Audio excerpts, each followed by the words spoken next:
Pembaptisan. Saudara-saudari yang terkasih di dalam nama Tuhan Yesus Kristus, mengapa ada perbedaan tata cara pembaptisan pada orang Kristen, padahal Alkitabnya adalah sama? Ada pembaptisan percik pada bayi dan pembaptisan selam pada orang dewasa. Mari kita coba dalami tentang cara pembaptisan yang sesuai Alkitab.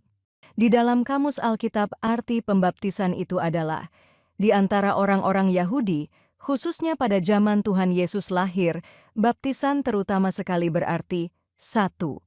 Upacara tanda masuk ke dalam suatu kelompok atau persekutuan tertentu. 2.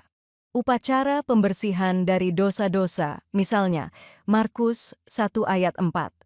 Di antara orang-orang Kristen yang mula-mula baptisan, terutama sekali merupakan upacara yang berarti bahwa seseorang bersatu dengan Yesus Kristus dalam kehidupan, kematian, dan kebangkitannya, dan sebagai tanda bahwa seseorang menjadi anggota umat Allah.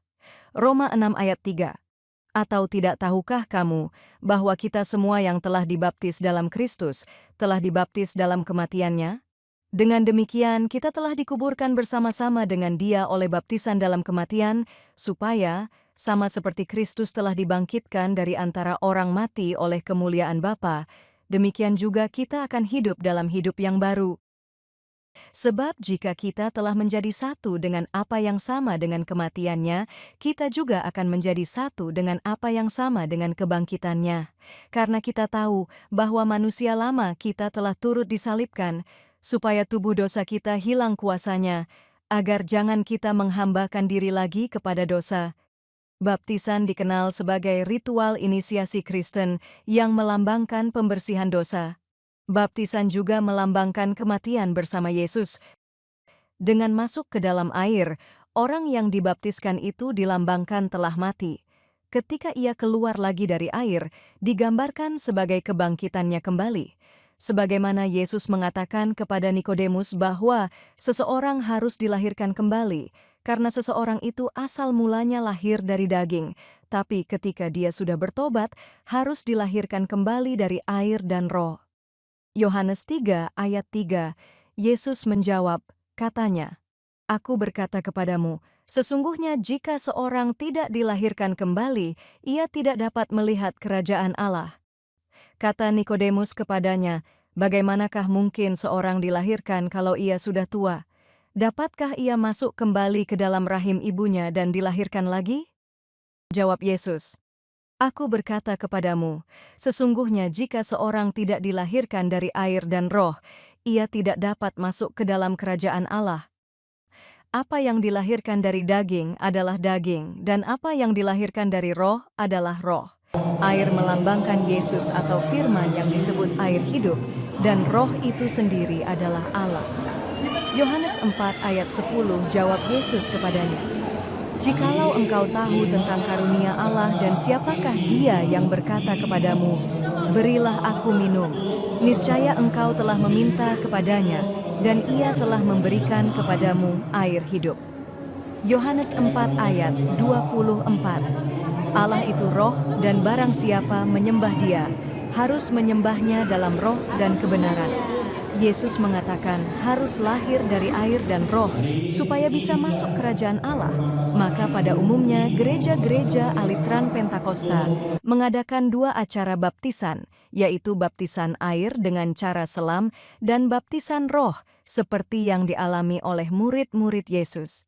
Markus 1 ayat, "Aku membaptis kamu dengan air, tetapi Ia akan membaptis kamu dengan Roh Kudus." Yohanes 20 ayat 22. Dan sesudah berkata demikian, Ia mengembusi mereka dan berkata, "Terimalah Roh Kudus." Kisah Rasul 2 ayat 4. Maka penuhlah mereka dengan Roh Kudus, lalu mereka mulai berkata-kata dalam bahasa-bahasa lain, seperti yang diberikan oleh Roh itu kepada mereka untuk mengatakannya. baptis bayi semakin tersebar luas pada abad kelima. Memasuki masa reformasi, banyak kelompok yang menentang praktik ini dengan alasan praktik pembaptisan terhadap bayi dan anak-anak tidak sesuai dengan Alkitab, bahwa baptisan yang benar adalah seseorang itu harus memilih sendiri secara sadar untuk menerima Kristus dan memberi diri dibaptis seperti awalnya yang dilakukan oleh Yohanes Pembaptis.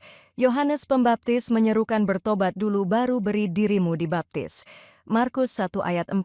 Demikianlah Yohanes Pembaptis tampil di padang gurun dan menyerukan, "Bertobatlah dan berilah dirimu dibaptis dan Allah akan mengampuni dosamu." Kemudian Yesus menegaskan kembali sebelum dia terangkat ke surga untuk menjadikan semua bangsa menjadi muridnya dan membaptis mereka dalam nama Bapa dan Anak dan Roh Kudus. Matius 28 ayat 19. Karena itu pergilah, jadikanlah semua bangsa muridku dan baptislah mereka dalam nama Bapa dan Anak dan Roh Kudus. Markus 16 ayat 16. Siapa yang percaya dan dibaptis akan diselamatkan, tetapi siapa yang tidak percaya akan dihukum. Dalam ayat ini bisa mengandung arti bahwa yang akan dibaptis bukanlah bayi, tapi adalah orang yang sudah menjadi murid dan telah percaya Yesus, atau orang yang sudah menerima Injil. Bagi umat Kristen, aliran Pentakosta pembaptisan dilakukan pada orang dewasa mengikuti apa yang dilakukan oleh Yohanes Pembaptis sesudah bertobat baru datang dengan sadar untuk dibaptis. Tetapi untuk bayi adalah acara pemberkatan dengan mengikuti cara yang dilakukan oleh Yesus dengan membawa bayi untuk dijamah dan diberkati. Markus 10 ayat 13. Lalu ia memeluk anak-anak itu dan sambil meletakkan tangannya atas mereka, ia memberkati mereka. Karena itu pergilah, jadikanlah semua manusia murid dan baptislah mereka dalam nama Anak dan Roh. Coba saudara-saudari simak isi ayat yang dibacakan oleh hamba Tuhan saat melakukan pembaptisan percik. Markus 10 ayat 13. Lalu orang membawa anak-anak kecil kepada Yesus supaya ia menjamah mereka. Pada ayat 16.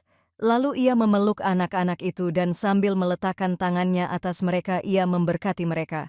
Jadi Yesus meletakkan tangannya untuk memberkati bukan membaptis anak-anak tersebut. Yang tertulis dalam Injil,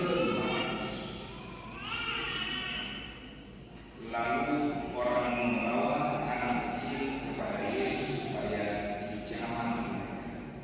Umidihao magdambi, diapihong anak-anak nasida, mamasing-masing nasida.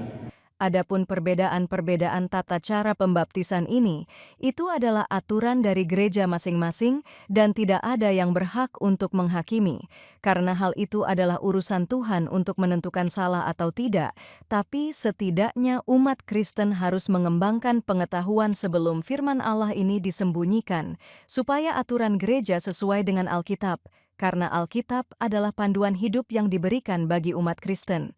Daniel 12 ayat 4.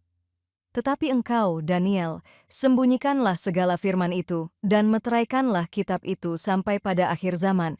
Banyak orang akan menyelidikinya, dan pengetahuan akan bertambah.